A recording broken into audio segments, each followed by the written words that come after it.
My wife Audrey just turned 28, and I wanted this birthday to be unforgettable. I planned an event that would be seared into her memory forever. We've been married for 3 years, and though nothing in life is perfect, I believed we were doing well. I was the kind of guy who remembered our anniversary, picked up her favorite snacks after a long day, and squeezed in special dates no matter how busy my schedule was. I truly put in the effort. So with her birthday on the horizon, I decided to go all out. A surprise party at her favorite Italian restaurant, Illinois Giordino. I envisioned a beautiful cake decorated with lavender and daisies, her favorite blooms, and even managed to secure that diamond bracelet she'd been eyeing for months. It wasn't inexpensive, but after all, you only turn 28 once, right? The night began perfectly. Audrey's laughter lit up the room as friends and family toasted her, and I couldn't help but smile at my seemingly flawless plan. I listened as her favorite indie ballad, one she always hummed on long drives, drifted through the air just as the cake was brought out. Everything was picture perfect, until suddenly Audrey vanished between dinner and the cake reveal. I first thought she'd stepped out for a breather, or maybe a phone call, but as minutes ticked by, my unease grew. I asked her friend Claire, then her dad. She was nowhere to be found. Finally, a memory of a dim back hallway near the restrooms nudged me into investigation. That narrow, shadowy corridor led to a coat closet where whispered voices beckoned my attention. I crept forward, heart pounding. Through a barely closed door, the glow of a phone screen revealed two shadowy figures. I couldn't shake the feeling that something was terribly wrong as I inched closer. And then, as if time itself had shattered, I saw the impossible. My beloved Audrey, entwined with Hudson, my own cousin, in a passion so blatant it resembled a poorly scripted movie scene. Their closeness, her fingers caught in his hair, and his hands gripping her waist confirmed the betrayal. Audrey's lips were on his in a way that could not be explained away as a misunderstanding. When their eyes met mine, Audrey froze like a child caught red-handed, and Hudson's panic was written plainly all over his face. The silence that followed was deafening before it exploded. I acted on impulse. I lunged, grabbing Hudson by the collar, and even slamming him against the wall so forcefully that nearby coats swung wildly. "Who the hell do you think you are?" My voice rang out raw and broken. Audrey pleaded, attempting to interject, her voice trembling as she tried to convince me it wasn't what it looked like. But I couldn't hear her. The betrayal was too much to bear. "You were sleeping with my cousin at your birthday party," I roared. Hudson mumbled through clenched teeth, offering a pitiful, "It just happened," as if that could justify the act. With anger surging, I shoved him away and, nearing disbelief, told her, "Don't come home tonight." My voice broke, but I made sure every word was heard. That night turned into a blur. I left the table and, unable to say goodbye to anyone, unable to ask why my birthday celebration had crumbled, I grabbed my keys and drove aimlessly. I eventually ended up at a 24-hour diner, slumped in a booth, a half-empty mug of cold coffee before me. I stared out the window at droplets of condensation, trying to stop the thought of how Audrey, my wife, had done this to me. And with Hudson, my cousin, the one person I never expected to be involved in betrayal, I felt more alone than ever. In the aftermath, my phone exploded with missed calls and messages from a desperate Audrey pleading for a chance to explain. I couldn't bring myself to reply. Then came a call from my mom, whose measured tone of concern hinted at her trying to chart some middle ground. "Owen, what's happening?" she asked, asking in a way that made me feel as if I were the problem. I told her the unthinkable truth. I caught Audrey with Hudson, locked away in a tight space I'd once casually explored with friends during a wine tasting. My parents' reaction was a solemn, "We'll talk later," as if her betrayal were a trivial, everyday mistake. Throughout the day, relatives called, some urging me to stay calm, as if I'd detonated a bomb in my own life while Audrey dismantled everything we'd built. That night, Audrey came to our house, sobbing on the porch, begging to be let back in, insisting that she'd made a mistake and that we could work through it. I stood at the window numb and disillusioned, and simply said, "Go stay with Hudson. You two deserve each other." And with that, I turned away. In the aftermath, I drove home in a haze of disbelief, my mind torturing me with the image of Audrey and Hudson locked in that murky closet. The next morning, my phone lit up with calls and texts, messages imploring me to talk, apologizing and begging me not to end everything. I simply couldn't bring myself to respond. At noon, my mom called again. She sounded as if she were measuring her words carefully. "Owen, what happened between Audrey and Hudson?" she asked. I reminded her succinctly. They were caught kissing in a closet on her birthday. My parents tried to suggest that relationships are complicated, that maybe if Audrey and Hudson had genuine feelings, they couldn't be forced apart. I laughed bitterly. "You're defending betrayers. They conspired behind my back. That's not real love. That's a betrayal." My anger only deepened as our family meeting continued. My mother insisted we approach the situation calmly, as though deep breaths and platitudes could fix what had been shattered. My father, ever the stoic one, said, "You have to move on." I looked for any sign of solidarity, but found only resignation. I couldn't believe they cared more about keeping the family image intact than acknowledging the raw betrayal I suffered. My voice broke through the suffocating air as I screamed, "Are you seriously taking their side?" They tried to temper me, but I was done. I stormed out of the living room, leaving behind anger, hurt, and a family trying to smooth over a betrayal. After Audrey cheated on me, not only with someone I trusted, but with my cousin, I isolated myself from family gatherings and phone calls. I tried to rebuild my life, convinced that maybe now I could leave behind the chaos. But fate had more in store. A week after the disastrous birthday, I received a message from an unfamiliar number. It started with Audrey's usual apologies, her desperate tone asking if we could talk.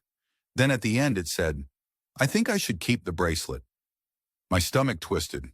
That diamond bracelet, a token of my hard work and love, was meant solely to be a gift, not something she could selfishly claim after betraying me. In disbelief, I realized that after everything, she expected to walk away with what was rightfully mine. Fueled by anger, I did some digging. I learned Audrey had relocated to a modest apartment in the neighboring town, a place the perpetually freeloader Hudson could barely afford. I knew exactly where she worked, a downtown jewelry boutique. The next morning, I headed there under the guise of browsing. I exchanged small talk with a coworker, scanning the store until I spotted Audrey assisting a customer. When her eyes met mine, her face went white. "What are you doing here?" she exclaimed. I remained calm as the storm brewed inside me. "I'm here for the bracelet, the one I bought you." Her reaction was one of stunned indignation, as though being confronted with reality was more than she had bargained for. "It was a gift," she stammered. I countered, "It was purchased by me, and it isn't yours to keep." The store's manager soon intervened when Audrey tried to spin another sob story, but I brandished the receipt as irrefutable proof. With no room left for excuses, Audrey, desperate and cornered, returned the bracelet. I accepted it, and after slipping it into my pocket, a grim satisfaction surged through me. I took it straight to a jeweler and sold it, not caring about the money, but reclaiming a piece of my dignity. Later that night, Audrey couldn't help but lash out over text, calling me pathetic for reclaiming what I believed was rightfully mine. When my mother later called, defending Audrey as if her betrayal were a mere misstep, I couldn't contain my anger. "Don't try to defend her, Mom. She cheated on me with my own cousin, and now she acts innocent." My mom's resignation was palpable as she urged me to calm down, but all I felt was complete disgust at the indifference in our family. The drama didn't stop there. Soon news about our blown-up family dynamics spread. Relatives called, some feigning support, others admonishing me to stay composed. As if that wasn't enough, I learned that Audrey and Hudson were continuing life as if nothing had happened. Their audacity spilled over into our shared assets. Audrey had once dreamed of a sleek red coupe, one I had bought for our anniversary. Legally, the car was in my name, and even though I'd been forced to let her live in my home for a while longer, I couldn't help but feel a burning injustice every time I saw them enjoying what belonged to me. The breaking point arrived when my friend Richard, who worked at a dealership, called out that he'd seen the car being used by none other than Hudson. Furious beyond measure, I demanded that Richard hold on to the car. The next morning, armed with documentation proving my ownership, I stormed into the dealership. The process was swift and efficient. I retrieved the keys, and in that moment, it felt like reclaiming a part of myself. Driving away, the vindication was real. a reminder that I would never allow betrayal to strip me of my dignity. In response, Audrey called and texted, accusing me of being petty. Hudson, from an unknown number, tried calling too, spouting arrogance and demands that I return the car, claiming it was her car.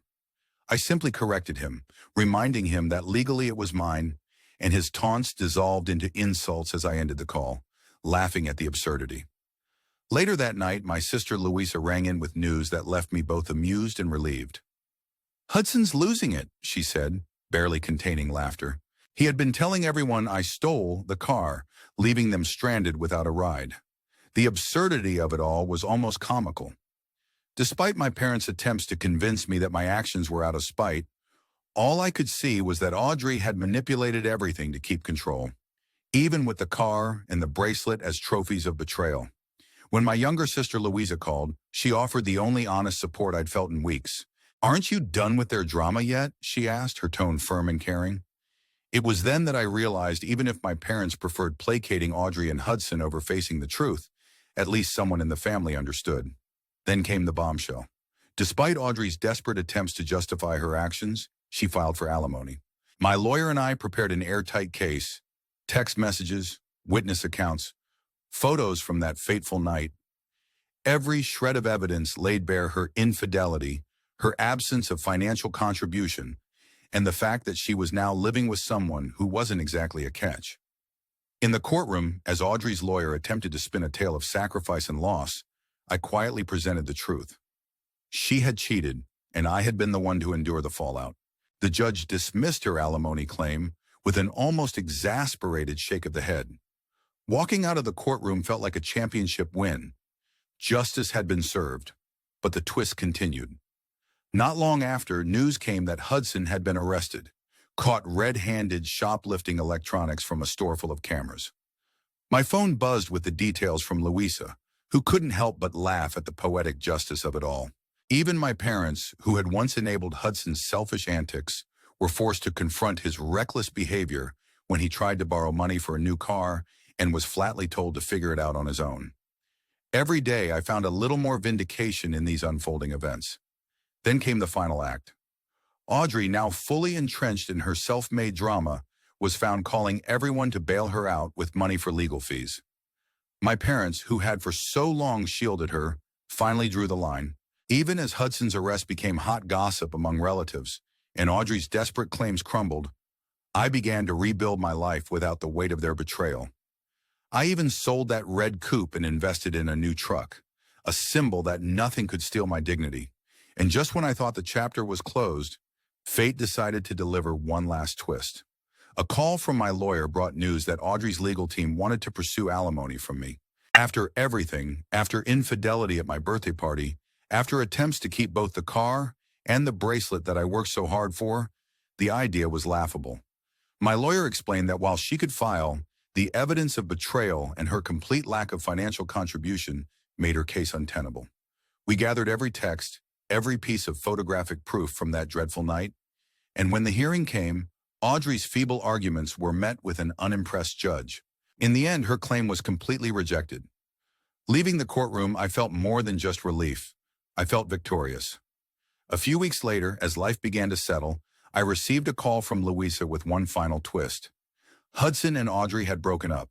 Their so-called relationship had crumbled under the weight of dishonesty, evasion, and the relentless consequences of their actions. Even more, Audrey's attempt to come crawling back to my parents was met with a resolute no. My family had finally seen what needed to be seen. They were done enabling betrayal. And as for me, every time I see my truck parked outside my house, I remember that taking a stand for what's mine, even when it comes to something as seemingly small as a bracelet or a car, is a reminder that I refuse to be treated like a doormat. If you're out there dealing with betrayal, lies, or relatives who think they're entitled to everything, remember this: stand firm. Demand respect for what you've earned, and never let anyone walk all over you. For anyone who's experienced similar hurt, drop your thoughts in the comments below. And if you enjoy hearing these raw, unfiltered stories, consider subscribing to our channel and giving the video a like and a comment. Your support means everything.